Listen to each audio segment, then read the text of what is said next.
Pakistani TikTok তারকা সজল মালিকের ব্যক্তিগত ভিডিও ফাঁস হওয়ার অভিযোগ সে দেশের ছবি জঙ্গনে ফের আলোচনার জন্ম দিয়েছে। এর আগে টিকটক ও টেলিভিশনের পরিচিত মুখ মিনাহিল মালিক ও ইসমা রহমানের ভিডিও ভাইরাল হওয়ার ঘটনা নিয়ে তোলপাড় হয় সামাজিক মাধ্যম।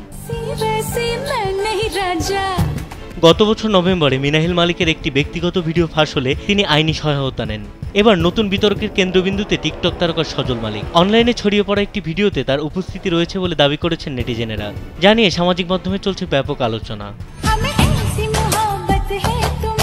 ঘটনাটি নিয়ে সজল মালিকের ভক্তরা ক্ষোভ প্রকাশ করে ভিডিওটি শেয়ার না করার আহ্বান জানিয়েছেন এবং সজলের গোপনীয়তা রক্ষার দাবি তুলেছেন। অনেকেই ভিডিওটির সত্যতা নিয়ে সন্দেহ প্রকাশ করেছেন, কেউ কেউ একে সাজানো বলেও মন্তব্য করেছেন। আবার কিছু ব্যবহারকারীর মতে এটি উদ্দেশ্যপ্রণোদিতভাবে ছড়ানো হয়েছে এবং তার জনপ্রিয়তা ও ফলোয়ার সংখ্যা বাড়ানোর লক্ষ্যে। তবে এ বিষয়ে সজল মালিক আনুষ্ঠানিক কোনো প্রতিক্রিয়া দেখাননি।